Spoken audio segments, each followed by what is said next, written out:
Hari Om.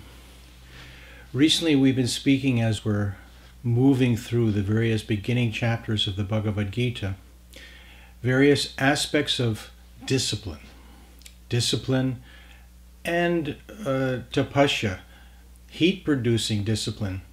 But then in chapter 6 of the Bhagavad Gita, Sri Krishna begins to embark upon not only how to meditate, how to control the mind, but immediately he starts talking about the fruits of our labor, the gifts, and the three essential things that occur when we begin to arduously strive after God alone.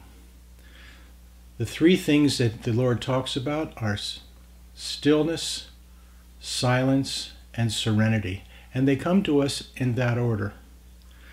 So as Sri Krishna is teaching us and divinely inviting us to try to quiet our mind, that is only, in a sense, the very doorstep or the very gate of the palace of liberation and true yoga.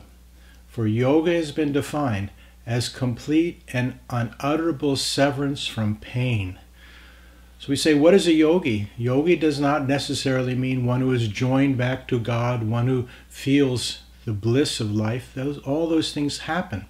But in reality, the word means inability to feel pain in a world that produces difficulties, strife, doubt, and fear. So we find various teachers and various great saints who have tried to give us the inner meaning of what the Bhagavad Gita is saying. And so we find in talks of the Gita by that great disciple Vinoba, who was one of the closest disciples to Mahatma Gandhi. Of course, he says, speaking of these secrets in the Bhagavad Gita, which later on Sri Krishna himself will say, among secrets, I am silence.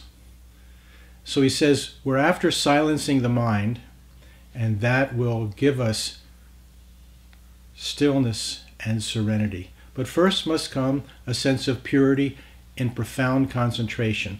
And so he says in the book Talks on the Gita, purity of life is essential for concentration. The mind should never be preoccupied with worldly things. A man's life is not long, but even in the short span of life, he can experience the eternal divine bliss. So this is possible for us. So really, let's try to embark on how to do it.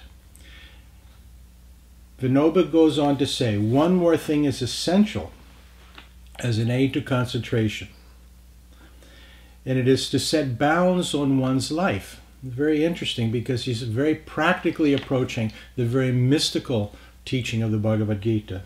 Vinoba says, all our actions should be measured and weighed. Then our whole perspective changes. There's a great story of the great Swami Ramdas, who wrote the Ramayana. And as he's reciting it, Hanuman, the great devotee of Sri Rama, is incognito in the audience listening to the exploits of Sri Rama and himself. And then the great Ramdas said, at one point, Hanuman was visiting Ashokvan, and he was pleased looking upon the white flowers. Hanuman immediately came out of his incognito and came forth and said, no, you're wrong. You must correct your writing. Those flowers were red. I saw red flowers. And Ramdas himself said, what is written is written. I was there myself, and the flowers were white. And Hanuman said, let us take this to the Lord, for I know what I saw. So they went before Lord Rama. Hanuman, the great Swami, and Lord Rama were there. And the Lord said, truly the flowers were white. But Hanuman, in his anger, saw the flowers as red. And so it shows that it is the perspective. Once the mind is controlled, and once we have severance from pain, once we're no longer ruled by the tumultuous vagaries of the mind, then we can look upon the world and see it truly in all its beauty and goodness. So he goes on to say, really nothing is wrong with the world. It is only our vision, the angle of our vision.